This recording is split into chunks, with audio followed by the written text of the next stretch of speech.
Perkenalkan, saya Dewi Masrumsari dari kelas MA 232D. Pada kesempatan kali ini, saya akan menjelaskan mengenai kondisi perekonomian internasional dan Indonesia sesuai dengan materi ujian akhir semester mata kuliah ekonomi internasional. Yang pertama, pertumbuhan ekonomi negara mitra dagang utama Indonesia tahun 2025 sampai triwulan 1 2026. Indonesia memiliki beberapa mitra dagang utama, antara lain Tiongkok, Amerika Serikat, Jepang, India, Singapura, Malaysia, dan Korea Selatan. Perkembangan ekonomi negara-negara tersebut sangat mempengaruhi ekspor dan impor Indonesia. Pada tahun 2025 hingga triwulan 1 2026, ekonomi dunia mengalami pertumbuhan yang relatif stabil meskipun masih menghadapi tantangan berupa inflasi, ketegangan geopolitik, dan ketidakpastian perdagangan global.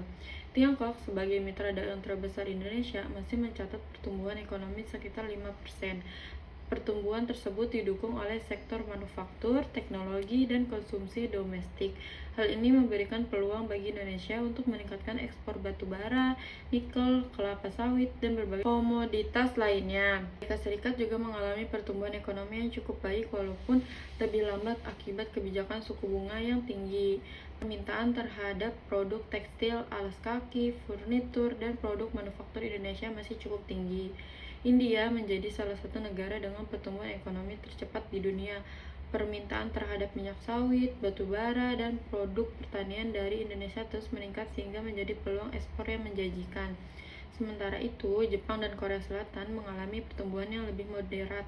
Kedua negara tersebut tetap menjadi investor penting bagi Indonesia, terutama di sektor otomotif, elektronik, dan industri baterai kendaraan listrik. Secara keseluruhan, kondisi ekonomi negara-negara mitra dengan Indonesia masih memberikan peluang positif terhadap peningkatan ekspor nasional meskipun terdapat berbagai tantangan global. Selanjutnya yaitu neraca dagang Indonesia yang surplus karena didukung arus logistik nasional. Neraca dagang merupakan selisih antara nilai ekspor dan nilai impor suatu negara. Apabila ekspor lebih besar daripada impor, maka terjadi surplus neraca dagang. Indonesia berhasil mempertahankan surplus neraca dagang karena nilai ekspor komoditas seperti batu bara, minyak kelapa sawit, nikel, besi baja, serta produk manufaktur masih lebih tinggi dibanding nilai impor. Keberhasilan tersebut juga didukung oleh semakin baiknya sistem logistik nasional. Pemerintah telah melakukan pembangunan pelabuhan, jalan tol, kawasan industri, serta memperbaiki sistem distribusi barang sehingga biaya logistik menjadi lebih efisien. Selain itu, digitalisasi layanan kepelabuhan, sistem bea cukai, serta peningkatan konektivitas antar daerah membuat proses ekspor menjadi lebih cepat. Dengan logistik yang semakin baik, produk Indonesia mampu bersaing di pasar internasional karena biaya distribusi menjadi lebih rendah dan waktu pengiriman lebih singkat. Surplus neraca dagang memberikan manfaat bagi Indonesia, antara lain meningkatkan cadangan devisa negara, memperkuat nilai tukar rupiah, meningkatkan kepercayaan investor, serta mendukung pertumbuhan ekonomi nasional. Selanjutnya yaitu ada kondisi perekonomian Indonesia saat ini dan dampaknya terhadap kegiatan bisnis atau pengelolaan keuangan. Saat ini kondisi perekonomian Indonesia masih menunjukkan pertumbuhan yang cukup baik dibandingkan banyak negara lain. Pertumbuhan ekonomi berada di kisaran 5% dengan inflasi yang relatif terkendali. Namun demikian, terdapat beberapa tantangan seperti pelemahan nilai tukar rupiah, kenaikan harga beberapa bahan baku impor, serta ketidakpastian ekonomi global. Dalam dunia bisnis, kondisi tersebut dapat meningkatkan biaya produksi terutama bagi perusahaan yang menggunakan bahan baku impor. Harga barang menjadi lebih mahal sehingga perusahaan perlu melakukan efisiensi biaya agar tetap memperoleh keuntungan. Bagi pelaku usaha, strategi yang dapat dilakukan adalah meningkatkan produktivitas, melakukan inovasi produk, memperluas pasar, dan mengurangi ketergantungan terhadap barang baku impor. Dalam pengelolaan keuangan pribadi, kondisi ekonomi saat ini mengajarkan kita untuk lebih bijak dalam mengatur pengeluaran. Kita perlu membuat anggaran keuangan dan meningkatkan tabungan, memiliki dana darurat, serta menghindari utang konsumtif. Selain itu, investasi juga perlu dilakukan secara hati-hati dengan mempertimbangkan tingkat risiko serta kondisi pasar yang sedang berfluktuasi. Selanjutnya yaitu IHSG turun ke 6.116 dan rupiahnya melemah ke 17.843 per dolar AS. Bagaimana menyikapinya? Penurunan indeks harga saham gabungan atau IHSG menunjukkan bahwa pasar modal sedang mengalami tekanan. Di sisi lain, pelemahan nilai tukar rupiah terhadap dolar Amerika Serikat menyebabkan harga barang impor menjadi lebih mahal. Kondisi tersebut dapat dipengaruhi oleh keluarnya dana asing dari pasar Indonesia, kebijakan suku bunga Amerika Serikat, maupun kondisi ekonomi global. Sebagai masyarakat, kita tidak perlu panik menghadapi kondisi tersebut. Yang perlu dilakukan adalah tetap mengelola keuangan secara bijaksana.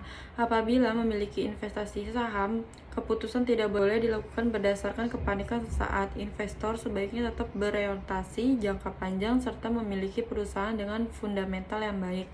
Dalam kehidupan sehari-hari, kita juga dapat mengurangi pembelian barang impor yang tidak terlalu diperlukan, meningkatkan penggunaan produk dalam negeri, serta memperkuat kemampuan menabung.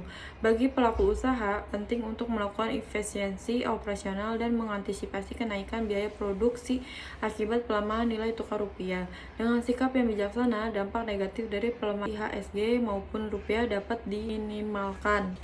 Selanjutnya yaitu capital outflow asing mencapai 4,5 triliun dan dampaknya bagi perekonomian Indonesia.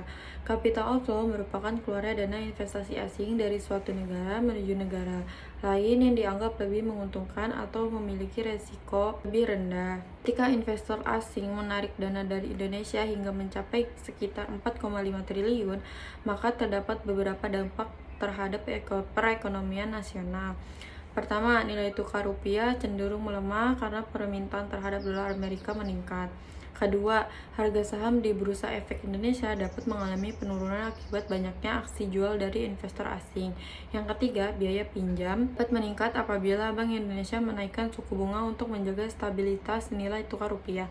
Yang keempat, investasi baru dapat melambat sehingga berpotensi mempengaruhi ciptaan lapangan kerja dan pertumbuhan ekonomi. Namun demikian, Indonesia masih memiliki fundamental ekonomi yang cukup baik, seperti konsumsi domestik yang kuat, cadangan devisa yang memadai, serta kebijakan pemerintah dan Bank Indonesia dalam menjaga stabilitas ekonomi. Oleh karena itu, capital outflow perlu diwaspadai, tetapi tidak selalu berarti perekonomian Indonesia berada di dalam kondisi krisis.